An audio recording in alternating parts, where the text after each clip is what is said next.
सुखशांती मानवता दुःखमुक्तीचा संदेश दिला।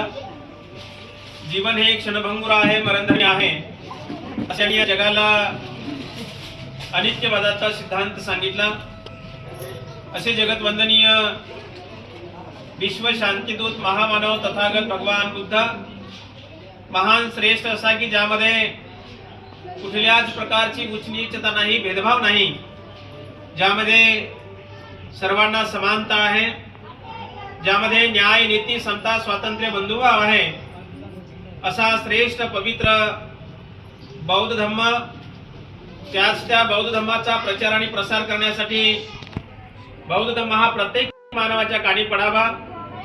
प्रत्येक मानवाने बौद्ध धम्माच्या विनयाला अनुसरून आपलं जीवन व्यतीत करून परिपूर्ण विकारातून, दुःखातून, भयातून, संकटातून मुक्त व्हावं, शुद्ध जीवन जगावं, निर्मळ जीवन जगावं या उद्देशाने भगवंतांनी निर्माण केला असतो आदरणीय पूजनीय भिक्खू संघ।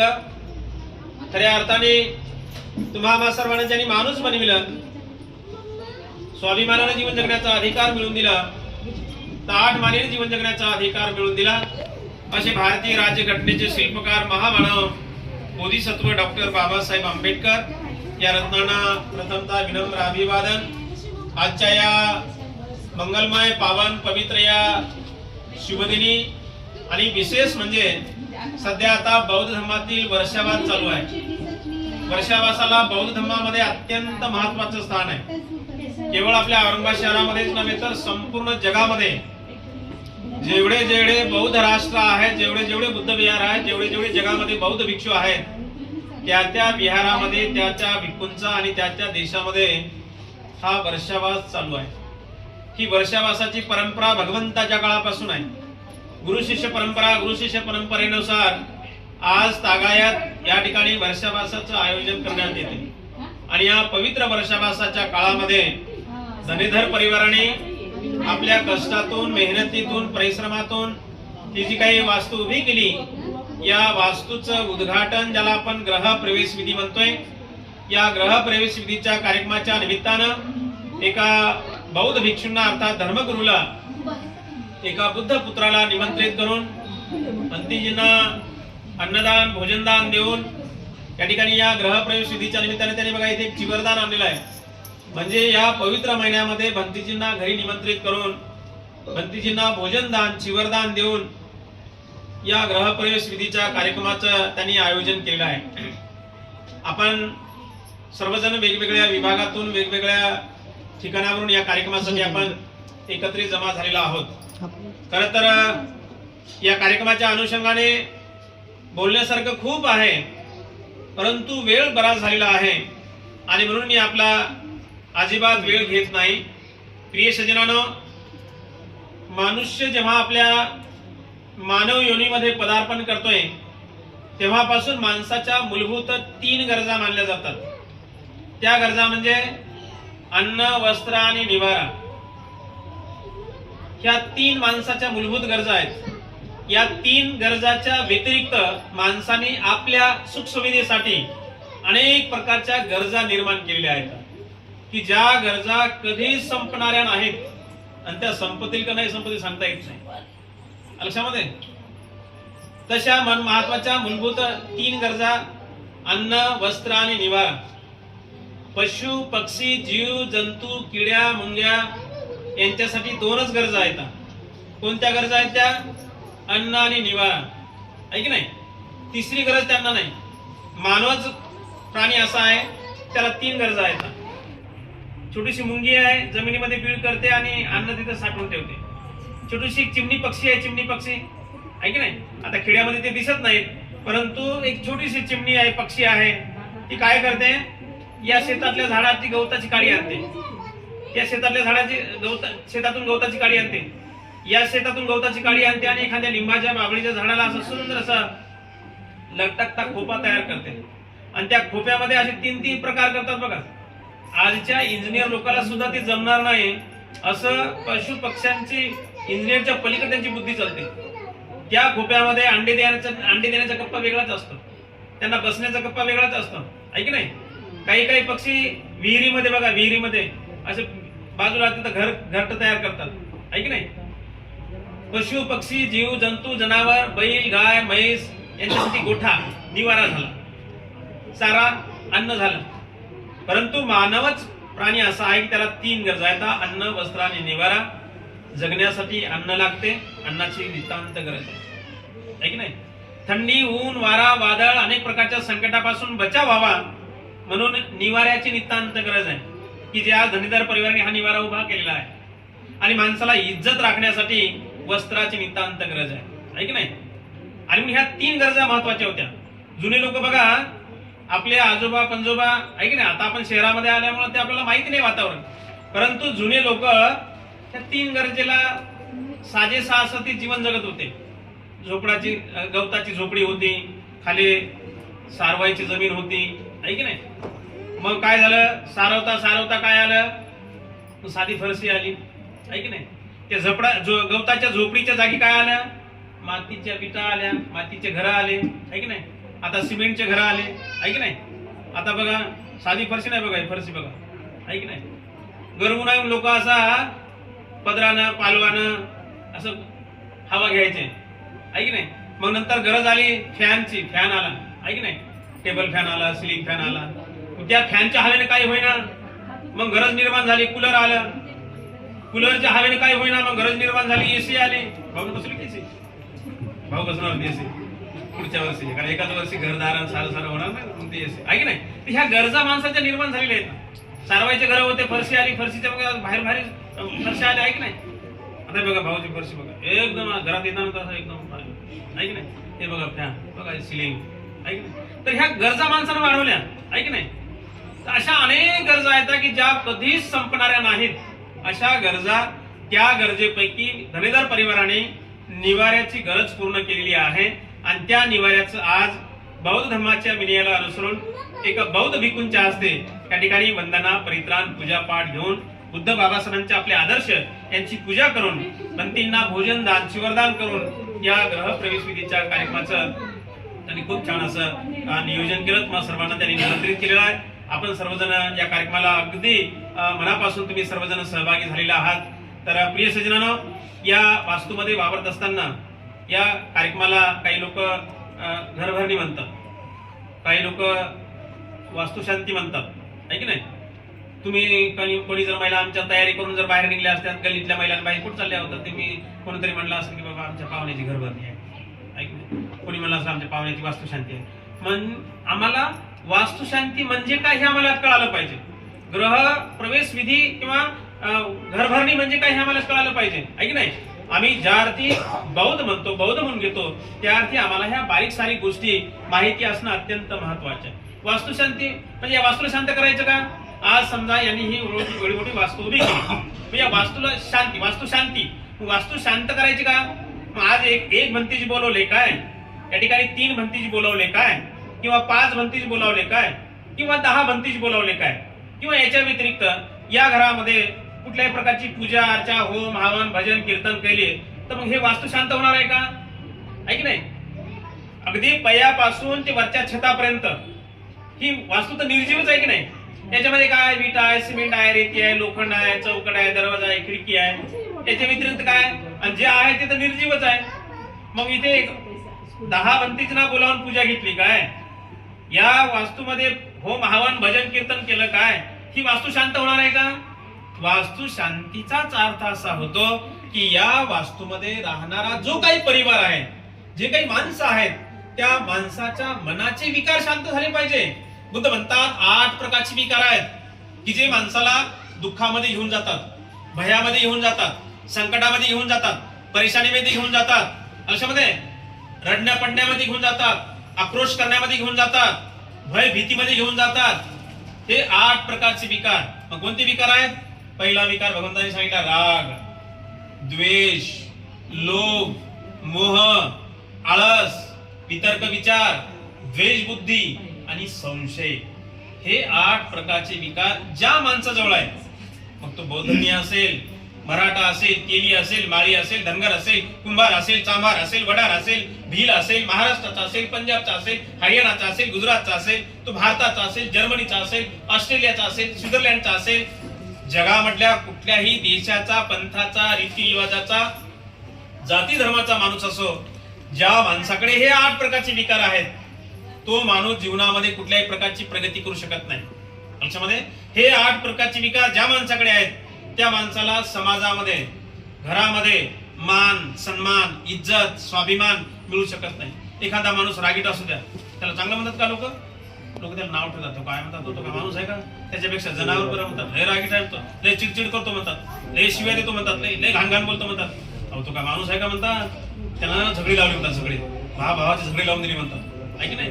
समाजामध्ये झगडी लावून दिली म्हणतात, आहे की नाही? ते काय बाबा त्या बाईच काय खरं नाही म्हणतात, लय शिव्या देते म्हणतात ती बाई, आहे की नाही? म्हणजे हे काय आहे? हे विकार आहेत माणसाचे आयुष्यामध्ये. आणि म्हणून बुद्ध म्हणतात, शुद्ध जीवन जगायचं असेल, निर्मळ जीवन जगायचं असेल, पूर्ण विकारातून मुक्त जीवन जगायचं असेल, सुगतीच्या मार्गाकडे वाटचाल करून घ्यायची असेल, तर आपल्याला हे 8 प्रकारचे विकार आपण नाहीसे केले पाहिजे. आणि हे 8 प्रकारचे विकार कधी नाहीसे करू शकतो आपण? हे 8 प्रकारचे विकार नाहीसे करण्यासाठी आपल्याला धम्माचं आचरण करावं लागणार आहे, शीलाचं पालन करावं लागणार आहे. शीलच हा माणसाचा खरा दागिना आहे. लक्षामध्ये हा शील महत्वाचा आहे.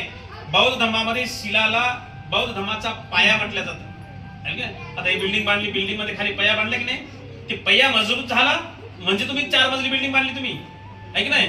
तसा बौद्ध धर्मामधला पाया, बौद्ध धर्माचा पाया हा शील आहे. आणि म्हणून कुठल्याही कार्यक्रम पार पाडत असताना सुरुवातीला त्या परिवाराच्या निमित्तानं त्यांना शील दिला जातो, आहे की नाही? शील हा महत्वाचा आहे. आणि म्हणून आपण शीलाचं आचरण केलं पाहिजे, आपण धम्माचं आचरण केलं पाहिजे. आपण माणसाच्या सोबत काही येत नाही. तुम्ही बांधाला बांध लागून 50 एकर जमीन घ्या, मजल्यावर मजला 5 मजली बिल्डिंग बांधा तुम्ही, आहे की नाही? रेल्वे स्टेशनच्या त्या बँकेमध्ये तुम्ही लाखो करोड रुपये बँक बॅलन्स करा. तुम्ही घरामध्ये किती सोनं चांदी तुम्ही बांधून ठेवा, सारं जागच्या जागेवर राहते. हे भौतिक धन चोरी करून घेऊन जाऊ शकतात. हे भौतिक धन वादळानं नष्ट होऊ शकते. हे भौतिक धन पाण्याने वाहून जाऊ शकते. हे भौतिक धन अग्नीने जळून जाऊ शकते. या भौतिक धनामध्ये वाटेदार हिस्सेदार मारामारी होऊ शकतात. परंतु मनुष्याने केलेले कुशल कर्म, सत्कर्म, पुण्यकर्म हे कदापि नष्ट होत नाहीत. तुम्हाला माहिती आहे, भगवंताच्या काळामध्ये राजा बिंबिसार, प्रसेनजित राजा, अनाथपिंडक, सुजाता, विशाखा, आम्रपाली, सुकेशनी, अलीकडल्या काळामधला सम्राट अशोक राजा या लोकांनी धम्माचं आचरण केलं, शीलाचं पालन केलं, धम्म कार्याला हातभार लावण्याचं काम केलं, धम्म कार्याला पुढे नेण्याचं काम केलं. त्या काळाला 2500 वर्षे लोटले, बुद्ध निघून गेले, त्या काळातील भिक्खू संघ निघून गेला, लक्षामध्ये तेही लोक निघून गेले. परंतु त्यांनी केलेलं कुशल कर्म आजही 2500 वर्षानंतरही त्या लोकांचं नाव इतिहासामध्ये जिवंत आहे. पुढे हजारो करोडो अब्ज वर्षानंतर जोपर्यंत पृथ्वी, सूर्य, चंद्र, तारे आहेत, तोपर्यंत या लोकांचं नाव इतिहासामध्ये जिवंत राहणार आहे.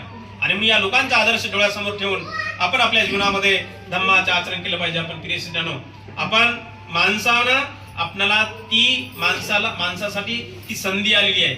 माणूसच असा प्राणी आहे की माणूस ध्यान, मनन, चिंतन, दान, धर्म करू शकतो. लक्षामध्ये भाऊला म्हणलं की दान द्या, तर हे दोन्ही हाताने दान देतील. चिवरदान आणलं की त्यांनी, आहे की नाही? ही संधी समजा एखाद्या जनावराला करता येते का? एखाद्या बैलाला म्हणलं की बाबा दोन्ही हातात दिलं दान, तर बैल देऊ शकतो, गाय म्हैस देऊ शकतो, एखाद्या जनावर, कुत्रा, मांजर देऊ शकतो. ही संधी पशु, पक्षी, जीव जंतू यांना संधी नाही. ही संधी फक्त मानवाला आहे. त्याच्यामध्ये भाऊला म्हणलं तुम्ही ध्यान करा, तर 5 मिनिटं ध्यान करतील डोळेला. त्यांना म्हणलं श्वास बघा, ध्यान करा, आहे की नाही? तर तुम्ही ध्यान करू शकता, आहे की नाही? बैलाला, गाईला, कुत्र्याला, मांजऱ्याला म्हणलं तुम्ही ध्यान लावतो, 5 मिनिटं डोळे लावून बसले, भाऊ डोळे लावून ध्यान करता येईल. ध्यान ते पशु, पक्षी, जीव जंतू, जनावर यांना ध्यान करता येत नाही, मनन चिंतन करता येत नाही, वाचन करता येत नाही, दान देता येत नाही. ही संधी फक्त आणि फक्त मानवासाठी आहे याच्यामध्ये. आणि ही संधी आपल्यासाठी असेल आणि या संधीचं आपण सोनं जर करत नसेल, तर मला सांगा त्या पशु पक्षामध्ये, त्या जीव जनावरांमध्ये आणि आपल्यामध्ये काय फरक आहे? जसे काही पशु पक्षी जीव जंतू जन्माला येतात, काही दिवस जगतात आणि एक दिवस मरून जातात. तसंच आपण जन्माला आलो, काही दिवस जगलो आणि एक दिवस मरून गेलो. तर काय अर्थ आहे? या संधीचं काय सोनं झालं पाहिजे की नाही आपण लक्षामध्ये. आणि म्हणून या मानवी जीवनामध्ये आपण ध्यान, मनन, चिंतन, विपश्यना केली पाहिजे. आपण दान धर्म केला पाहिजे. आपण लक्षामध्ये विहारात गेलो पाहिजे. आपण शीलाचं आचरण केलं पाहिजे आपण. आणि हेच माणसाला सुगतीकडे, घेऊन जाण्याचा एक मार्ग आहे. हाच मार्ग माणसाला दुःखातून मुक्त होण्याचा मार्ग आहे. मला इथे बसलेल्यापैकी सांगा बरं, धनीधर परिवार तर आहेत, पण इथे या कार्यक्रमाला आलेल्या सर्व उपासक उपासिकांचा, आता मला प्रत्येकाचं काही नाव माहित नाही, आडनाव माहित नाही, आहे की नाही. आमच्या एका सोळताईचं नाव फक्त आम्हाला माहित आहे की नाही. त्यांनी काय दोन्ही लग्नाला आम्हाला नाही बोलवलं. तर असो, पुढची गोष्ट मी तुम्हाला सांगतो की प्रत्येकाचं आडनाव नाव मला सांगता येणार नाही, परंतु मला इथे बसल्यापैकी सांगा बरं, तुम्हाला तुमच्यापैकी असं कुणाला वाटते की मी स्वतः, मी, माझा परिवार, मी, माझे लेकरं बाळे दुःखी असलो पाहिजे, माझ्या परिवारामध्ये दुःख असलं पाहिजे, माझ्या लेकरं बाळांना दुःख आलं पाहिजे, मी दुःखी असलो पाहिजे. कोणाला असं वाटते की अहो इथं बसल्यापैकी नाही, या जगातला कोणताच माणूस असा म्हणणार नाही की मला दुःख पाहिजे, दुःख पाहिजे. प्रत्येक माणसाला सुख पाहिजे. प्रत्येक माणसाला असं वाटते की मी सुखी असलो पाहिजे, माझा परिवार सुखी असला पाहिजे, माझे लेकरं बाळ सुखी असले पाहिजे, असं प्रत्येकाला वाटते की नाही. आणि म्हणून सुख पाहिजे, सुख पाहिजे, सुख पाहिजे. सुखाचा मार्ग तर आम्ही शोधला पाहिजे की नाही, आहे की नाही. सुखाचा मार्ग काय हे तर माहित पाहिजे की नाही मला, का नुसतं सुख सुख म्हणल्यावर मिळेल सुख, आहे की नाही. तुम्हाला सुखाचा जर मार्ग पाहिजे असेल तर आम्हाला ते सुखाचा मार्ग नीट समजून घेणं अत्यंत महत्वाचं आहे. लक्षामध्ये तुम्ही आता बसल्यापैकी मला जर बसल्या तुम्ही मला विचारलं की बंतीजी आम्हाला की नाही पैठणला पोहोचायचं आहे आणि पैठणला जाण्याचा मार्ग सांगा, आहे की नाही. मग मी काय केलं, तुम्हाला तुमचा प्रश्न आला बा पैठणला जायचं, मग मी तुम्हाला काय सांगितलं की या घराच्या बाहेर निघायचं, या रोडला लागायचं, त्या रोडनं गेलं का उजव्या हाताला वळायचं, पुढे गेलं का मग एक आडवा रोड लागेल लक्षामध्ये, आणि त्या आडव्या रोडला गेल्यानंतर तुम्ही इकडे डाव्या हाताला वळा, आहे की नाही. डाव्या हाताला वळा म्हणजे मग पुढे तुम्हाला ते कांचनवाडी लागेल, नक्षत्रवाडी लागेल, पुढे मग ते कोणते गाव दोन तीन लागेल आणि मग पुढे तुम्ही पैठणला पोहोचाल, आहे की नाही. तुम्ही विचारलं, मी सांगितलं, जसं सांगलं तसं तुम्ही केलं, आहे की नाही. त्या घराच्या बाहेर गेला, त्या रोडला लागला, त्या रोडला लागला, तिथून पुढे गेलं का त्या हायवेला गेल्यानंतर तुम्हाला मी काय सांगितलं, डाव्या हाताला वळायला सांगितलं, आहे की नाही. कारण इकडून गेल्यानंतर आपलं तोंड इकडे राहणार, इकडे राहणार तर उजवा हात या बाजूला राहणार, डावा हात या बाजूला राहणार. मग तुम्हाला इकडे डाव्या हाताला वळायला सांगितलं, डाव्या हाताला वळला, बरोबर जसं सांगलं तसं वळालं तर तुम्ही पैठणला पोहोचाल. जसं सांगलं तसं तुम्ही इथून गेला, सारी कृती केली, बरोबर केली, त्या हायवेला गेल्यानंतर तुम्ही थोडीशी अशी गफलत केली, उजव्या हाताला तुम्ही वळून गेले इकडे. मला सांगा, उजव्या हाताला वळायला नंतर तुम्ही पैठणला पोहोचाल का? पुढे इकडे पुढे पोहोचाल, रेल्वे स्टेशनला पोहोचाल, पुढे बाबा पेट्रोल पंप, त्याच्या पुढे बस स्टँडच्या पुढे मिल कॉर्नरच्या पुढे कटकट गेट, आहे ना, दिल्ली गेटच्या पुढे लगेच फुलुंब्रीच्या पुढे सिल्लोडच्या पुढे मग सोयगावच्या पुढे अजिंठा, लांब तिकडे चालत. इकडं आयुष्यभर जिंदगीभर भटकाल पण पैठणला पोहोचणार नाही तुम्ही. कशामुळं? आम्ही त्या हायवेवर गेल्यानंतर थोडीशी गफलती केली. तुम्हाला काय गफलत केली? तुम्हाला डाव्या हाताला वळायला सांगितलं, तुम्ही उजव्या हाताला वळायला, म्हणून त्यामुळे तुम्ही पैठणला पोहोचणार नाही. नेमकी अशी आपली गफलत होऊ लागली. मला सुख पाहिजे, माझा परिवार सुखी पाहिजे, माझे लेकर बाळ सुखी पाहिजे, पण सुखाचा मार्गच आम्ही शोधायला तयार नाही, सुखाचा मार्ग आम्ही अवलंबायला तयार नाही, आणि त्यामुळं आम्हाला सुख प्राप्त होईना झालं. आम्ही तात्पुरतं सुखी आहे, तात्पुरतं मनात समाधान वाटते, पण आम्ही बेचैन आहे, आम्ही दुःखी आहे, आम्ही परेशान आहे नाही. आम्ही रात्रंदिवस वेगळ्याच विचारामध्ये मग्न आहोत. हे कशामुळं? आम्ही नीट समजून न घेतल्यामुळं. आणि म्हणून प्रियसैन्यानो, आपण धम्माचं आचरण केलं पाहिजे, आपण धम्माचं पालन केलं पाहिजे, आपण शिलाचं आचरण केलं पाहिजे, आपण शिलाचं पालन केलं पाहिजे आपण. म्हणून धनीधर परिवारांना या ठिकाणी सांगायचं आहे की निश्चित तुम्ही फार पुण्यवान आहात, आहे ना. म्हणजे बाबासाहेबांच्या पुण्याईमुळं ते एवढ्या मोठ्या ऐतिहासिक औरंगाबाद शहरामध्ये, आहे की नाही, आज आपल्याला एवढी मोठी वास्तू उभी करता आली. जर बाबासाहेब नसते तर, आहे की नाही. बाबासाहेबांनी इथे येवल्याला 1935 ला बाबासाहेबांनी धर्मांतराची घोषणा केली. बाबासाहेब काय म्हणाले होते? मी हिंदू म्हणून जन्माला आलो, परंतु हिंदू म्हणून मरणार नाही. लक्षामध्ये बाबासाहेबांनी जेव्हा धर्मांतराची घोषणा केल्यानंतर प्रत्येक जाती धर्माचे लोक बाबासाहेबांकडे हात जोडून विनंत्या करू लागले की बाबासाहेब तुम्ही आमचा धर्म स्वीकारा, तुम्हाला काय पाहिजे ते सांगा. तुम्हाला बाबासाहेब आमचा धर्म स्वीकारा, तुमच्या लोकांना आम्ही 5 एकर शेती देऊ, 5,000 रुपये देऊ, बैलजोडी देऊ, विहीर खोदून देऊ, तुम्हाला आम्ही कोरा चेक देऊ, कोरा चेक. बाबासाहेब तुम्ही आमचा धर्म स्वीकारा. मला माहिती आहे बाबासाहेबांनी त्या साऱ्या गोष्टीला दीडदमडी समजलं, दीडदमडी. एका शाहिराने, एका गायकानं त्याच्यावर गाणं पण लिहिलं, अशा दीडदमडीच्या पायी माझा समाज विकणार नाही. त्याला दीडदमडी समजलं बाबासाहेबांनी लक्षामध्ये. आणि त्या बाबासाहेबांनी अहोरात्र प्रयत्न करून 18 तास अभ्यास करून एका पावाच्या तुकड्यावरती अर्धउपासी पोटी राहून बाबासाहेबांनी केवळ आणि केवळ तुम्हा सर्वांचा विचार केला. तुम्हा सर्वांना स्वाभिमानाने जीवन जगता यावं म्हणून, ताटमारीने जीवन जगता यावं म्हणून बाबासाहेबांनी अहोरात्र प्रयत्न केला. प्रिय सज्जनांनो, बाबासाहेबांनी वैयक्तिक स्वतःचा जर स्वार्थ बघितला असता ना, आपल्यासारखा आपण किती स्वार्थी आहे. मला इथं प्लॉट घेऊ दे, तिथं प्लॉट घेऊ दे, या पगारावर मला सोनं करू दे, या पगारावर मला कानाचे झुपके करू दे, काय काय घेऊ दे बाबा, घरामध्ये एसी आणू दे, घरामध्ये फ्रीज आणू दे, आहे की नाही. बाबासाहेबांनी स्वतःचा स्वार्थ नाही बघितला. बाबासाहेबांनी स्वार्थ जर बघितला असताना तर आज आपण जे बोटावर मोजले इतक्या लोकांचे नाव लिहिलं, टाटा, बिर्ला, धीरूभाई अंबानी वगैरे यांच्या 10 पटीने बाबासाहेब श्रीमंत राहिले असते त्याच्यामध्ये. परंतु केवळ आणि केवळ तुम्हा आम्हा सर्वांना ताठ मानेने जीवन जगता या म्हणून, स्वाभिमानाने जीवन जगता या म्हणून बाबासाहेबांनी त्यांची 4 मुलं गेली, पत्नी गेली, एवढा मोठा त्याग केला बाबासाहेबांनी. आणि त्यामुळं आज हे आपल्याला राजवैभव आलेला आहे की नाही.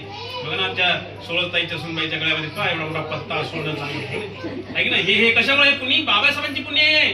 आपण खातो तो घास आणि घेतो तो श्वास, हे जर कुणाची पुण्याई असेल ती फक्त आणि फक्त बाबासाहेबांची पुण्याई आहे की नाही. आमच्या प्रत्येक महिलांच्या अंगावरले, आमच्या बाबांच्या अंगावरले कपडे पहा ना. आमचं असे एखादी महिला माणसं आमचे रस्त्याने जाताना इतर जाती धर्माच्या बाया माणसं असे गॅलरीत बघून झुरू मारतात की नाही. नाहीत आमच्या महिला माणसं.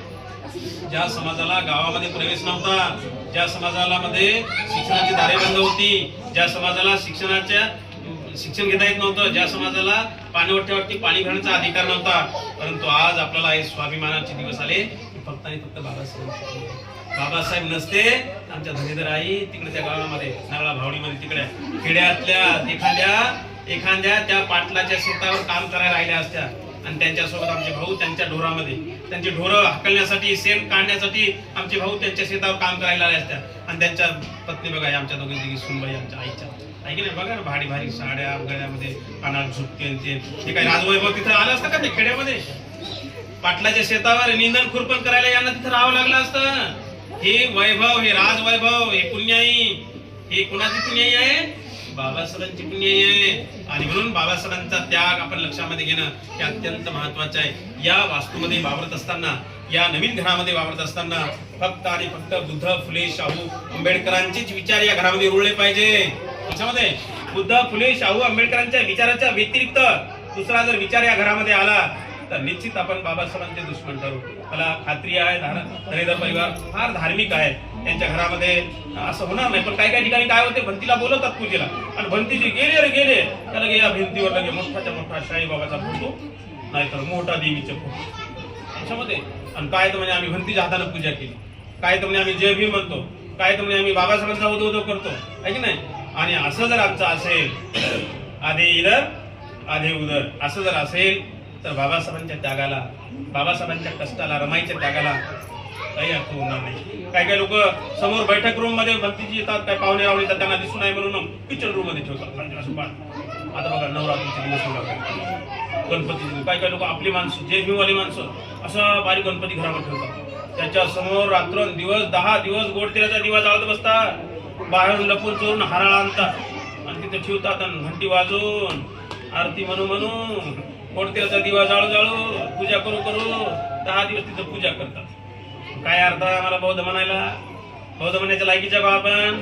बाबासाहेबांच्या त्यागाला, बाबासाहेबांच्या कष्टाला काही अर्थ उरेल का? आणि म्हणून बाबासाहेबांचा त्याग आपण लक्षामध्ये घेणं हे अत्यंत महत्वाचं आहे. प्रियसजनो, बोलण्यासारखं खूप आहे, वेळ बराच झाला आणि आपला जास्त वेळ घेत नाही. निश्चित धनेदर परिवाराच्या आणि आपल्या सर्वांच्या प्रती मंगल कामना व्यक्त करतो. सर्वांच्या जीवनामध्ये सुख, शांती, समाधान, आयुष्य, आरोग्य, संपत्ती, बल प्राप्त होत राहो. आपल्या सर्वांना दीर्घ आयुष्य लाभो. आपल्या सर्वांच्या ज्या काही मनोकामना आहेत त्या पौर्णिमेच्या चंद्रमाप्रमाणे परिपूर्ण होत राहो अशी उदात्त मंगल कामना व्यक्त करतो. आणि मी माझे लाभलेले 2 शब्द या ठिकाणी समाप्त करतोय. म्हणा सर्वांनी साधू साधू साधू.